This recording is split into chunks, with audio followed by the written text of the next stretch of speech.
สวัสดีครับพบกับบ่าวไซคือเก่าเนาะมื้อนี้บ่าวไซกับมาหาหมู่อีกแล้วในรอบจักมื้อบ่ได้เจอกันนี่10มื้อได้บ่ประมาณอาทิตย์กว่า10กว่าเนาะแม่นี่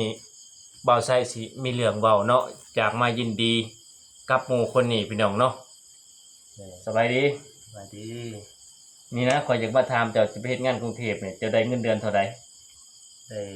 15,000 15,000แม่ตกวันละวันละ500วันละ500พี่น้องเนาะเอาข้อยขอถามย้ำนี่จะจบเรียนจบปใดป3ป3แม่นแต่เงินเดือน15,000พี่น้องได้อยู่ประเทศไทยบ่แม่นอยู่ประเทศไทยเฮ็ดงานหยังล่ะอยู่ไทยระวังกระเป๋าก ระเป๋า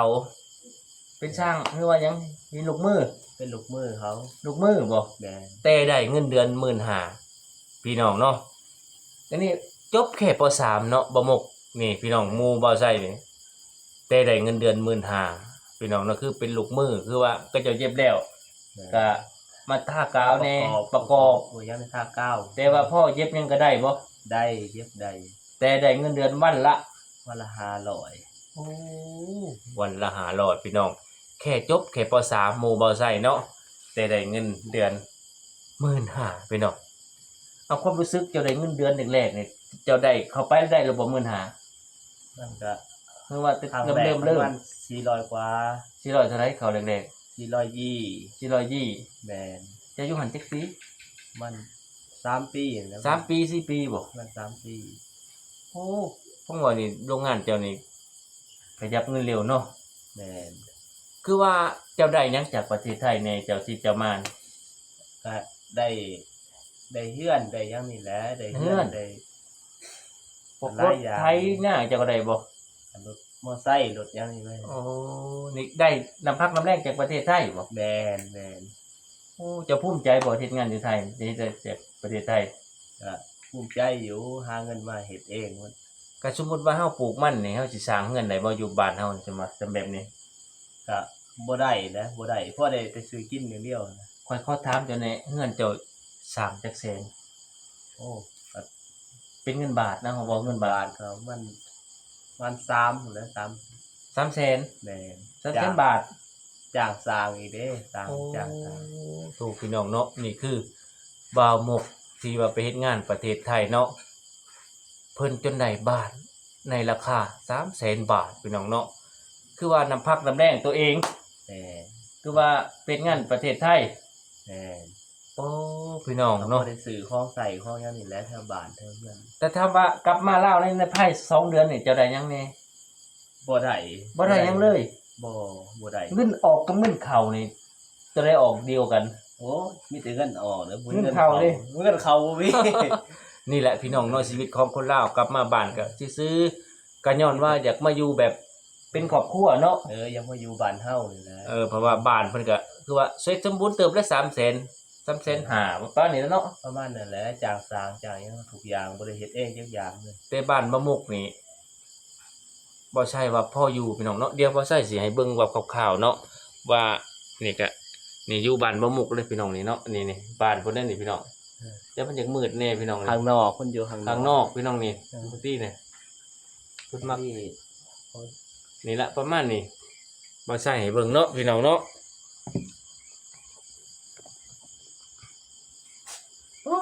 ก่อนคิดว่าจะเป็นสิภูมิใจเนาะแม่ก็สมมุติว่าบ้านเฮานี่คันเพิ่น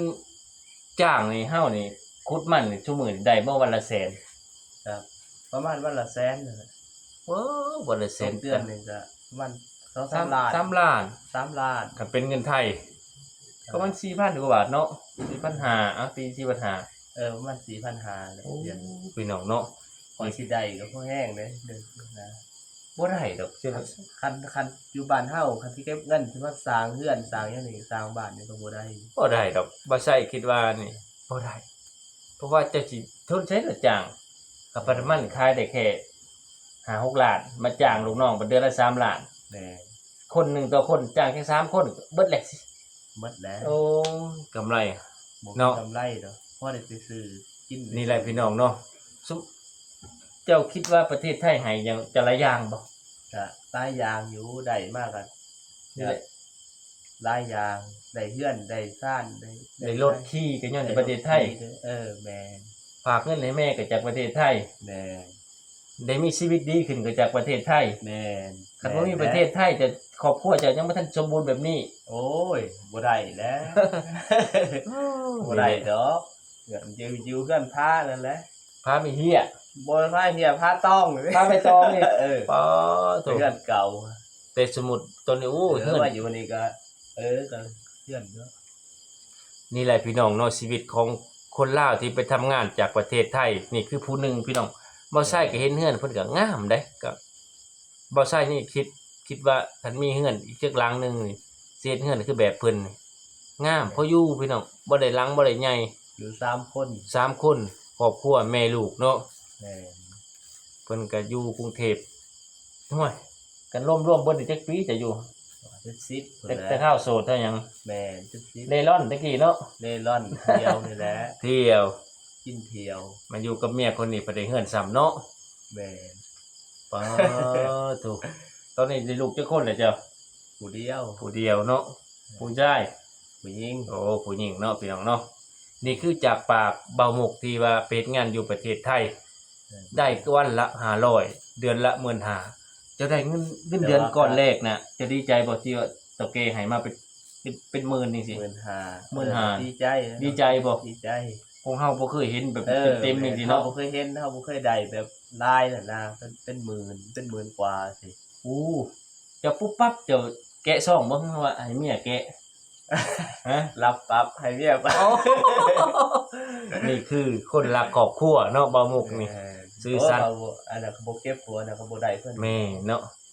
บ่แม่นที่ว่าเก็บได้แล้วเมียไปเล่นไพ่บ่มีติ บ่ ใครอยู่ซั่นเนาะ เก็บประหยัดอดออมอย่างเดีย โอ้ ว จนจะได้เงินหลังนี่เนาะ แม่ ในราคา150,000พี่น้องรวมค่าสร้างแน่ก็สิ150,000 350,000เนาะ แม่นและค่าสร้างก็หลายเติมได้ พี่น้อง บ่ได้ฮ็ด เนาะ จักย่าง นี่คือน้ำพักน้ำแรงจากบ่หมกที่ไปเฮ็ดงานอยู่ประเทศไทย เจอ ห้องใส่ห้องหยั โรงงานดีแน่พี่น้องตรงนั้นเนาะแบบสำบายแน่ได้หม่องจะอยู่เนาะ แม่นสบาย สำบายเติบได้ไปเฮ็ดงานก็ดีโอเคแต่แกก็ ว้าย โอ้ยมีเป็นราชการเนาะ แม่น ราชการแต่เพิ่นใจดีเด้อพี่น้องเนาะ แม่น แต่บ่หมกเพิ่นก็สู้อดทนจนได้เงินหลังนี้ ได้ เนาะ หลายอยู่สื่อครับ เจ้า ถ้าเฮาเก็บเฮายังเฮาก็ได้หลาย เจ้าคิดวางแผนอยู่บ่คิดว่าสิไปอีกบ่กรุงเทพเจ้าคิดบ่ ก็ไปอยู่ตอนนี้ก็มาอยู่บ้านก่อน ก่อนเนาะเบิ่งวิธีของชาวบ้านเฮาก่อนว่า ครับเอาเบิ่งวิธีบ้านเฮาก่อนว่าเฮ็ด ว่าธนาคารบ้านเฮา เออ เฮ็ดหาเงินแบบใด แม่ ปลูกมันสิได้ดีบ่กับกรุงเทพก็เลยสิดีเนาะ ก่อน กันค่อยคิดว่าคันปลูกมันได้ดีก็สิลองเบิ่งอยู่บ้านเนาะจักสักพักหนึง จัก จักปี2ปีว่าไงเนาะ ปีเดียวแค่นั้นแหละ ปีเดียว กันชุนว่ามันบ่ดีก็คือ มันบ่ดีก็ไปต่อก ลับที่เดิม แม่น ไปทำงานที่ประเทศไทยพี่น้องนี่คือคนลาวชีวิตของคนลาวก็คือประมาณนี้พี่น้อง แม่น บ่มีหยังเฮ็ด แม่น เฮ็ดเองแบบปลูกมันบ่ก็สิขุดหน้องก็บ่ได้พี่น้องเป็นโคกเป็นป่าทั้งประเทศลาวนี่อึดน้ำพี่น้องอึดเด้ยามท่วมก็ท่วมโลดบัดยามแล้งก็แล้งเพราะว่าน้ำอยู่แถวนี้เลิกพี่น้องบ่คือประเทศไทยเนาะอุ้ยหมด ข เขา องบ้านเฮาบ่มีคลองน้ำคลองหยัง แม่นที่บ้านบ่มุกกับบ่ไส้นี่ถือว่ากันดารพี่น้อง กันด้าน ชนบท สมมุติเฮ็ดหน้าก็เฮ็ดปีละครั้ง ปีละครั้งรอแต่ฟ้าแต่ฝนมื้อ แม่ ฝนได้ดีก็ได้เข้า คนดีก็ได้ ฝนบ่ดีก็ได้น้อยบ่พอกลุ่มกินพี่น้องเนาะถามว่าราคาข้าวแพงบ่ทั้งบ้านบ่ไส้นี่ก็บ่แพงแต่ไปซื้อเขาน่ะแพงเนาะ แม่น แพงเด้ คือจังซี่แหละสินค้าในลาวเอาตามตัวเติมอีกซะสินค้าในลาวนี่สมมุติว่าสปอนเซอร์อยู่ทางไทยเอ็มร้อยขวดละ1512 บาท 12 บาท อยู่พี่บางร้านก็20 บาท 20 บาท 20 บาทเด้ 20 บาทแม่น นี่นะบางสิอยู่ได้บ่ ไป จังซี่ ซื้อเข้าซื้อแพง ซื้อแพงนะ แต่ค่าแรงก็บ่มีสำหรับบ่มีแล้วบ้านเฮาสิเอาไปจังไส แม่น จ้างดำนาก็ไผสิไปดำคู่มือคู่เว้นเจ็บหลังเจ็บเอวดำนาก็บ่เกิน2ทิศก็แล้วเบิดทุกคนเนาะ แม่น 2ทิศกับปีหนึงเดือนจังได๋ 2ทิศวัน2ทิศ 2ทิศบ่ได้เฮ็ดงานประยุทธ์เลอะยาวเลยปีหนึง แม่น 9 เดือนเนาะ9 เดือน 30 3 เดือนเก็บเกี่ยว ก็ฮู้เพิ่นสิฮอดเก็บเกี่ยวอีก แม่น ซุมื้อเขาบ่ย่างได้เก็บเกี่ยวเขามีเครื่องปื๊ดผู้เดียวก็ได้ แม่น ดำนี่อาจสิยากแน่ส่วนใหญ่ของคนลาวซุมื้อนี่ก็สิพัฒนาแน่หวานเอาประหยัด บ้าน ประหยัดย้อนหยังว่าทุนมันแพง ยั ซุ ด มื้อ ทุ นี่ นหอม นึ่งน้ำมันลิตรละเกือบ50บาทได้บ้านเฮาเนาะ แม่น 45บาทพุ่นเด้น้ำมันแดงน่ะ91น่ะ เก่าหา 95 91ก็ได้แล้วมันโอ้ยแม่งยังคือตัวใหญ่แท้มุก แม่น นี่แหละพี่น้องเนาะนี่คือน้ำพักน้ำแรงของบาวหมกไปกรุงเทพที่ว่า จบแค่ป .3 แต่ได้เงิน เดือน15,000ดีกว่าราชการทางลาวพี่น้องเนาะ เออ ดีกว่าครูอยู่บ้าน ดีกว่าตำรวจอีก บอกง่ายเนาะตำรวจบ้านเฮาบ่ฮู้ว่าสิได้เงินเดือนพอฮอดพอหา1,000 บาทบ่พี่น้องเนาะนี่บ่ใช้คิดเองเด้พี่น้องเนาะแต่บาวหมกไปทำงานอยู่ประเทศไทยแต่ได้เงินเดือน15,000วันละ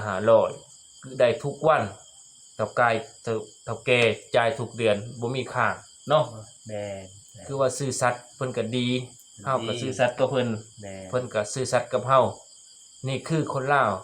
ถ้าเจ้าเจอเจ้านายดีเฮาก็ดีใจ ถ้าเจอเจ้านายดี ถ้าเฮาบ่ดีก็คือเก่าอาจเฮาเฮ็ดงานดีเจ้านายสิโมโหเร็วก็เฮาก็บ่อยากอยู่เนาะ แม่น นี่แต่เจ้านายเพิ่นรับราชการ คือว่าเอาง่ายเป็นตำรวจเนาะที่บ่หมกอยู่นะเอาง่าย แต่เพิ่นใจดีทำหน้าที่เฮ็ดงานให้ตรงเวลา กับงานที่ว่าออเดอร์ว่าอาทิตย์หน้าต้องส่ง แม่น เฮาก็ต้องเฮ็ดให้เพิ่นให้ได้ เพิ่นก็สิบ่เว้าให้เฮาเลยเนาะนี่คือหนุ่มลาวที่ไปทำงานที่ประเทศไทยได้เงินเดือน 15,000 จบแค่ป .3 ไม่ได้จบปริญญา แต่มีเงินเดือน 15,000 เนาะบ่ใส่กับหมกสิจบคลิปไว้เพียงเท่านี้คลิปหน้าจึงพอกันเนาะสบายดี สบายดี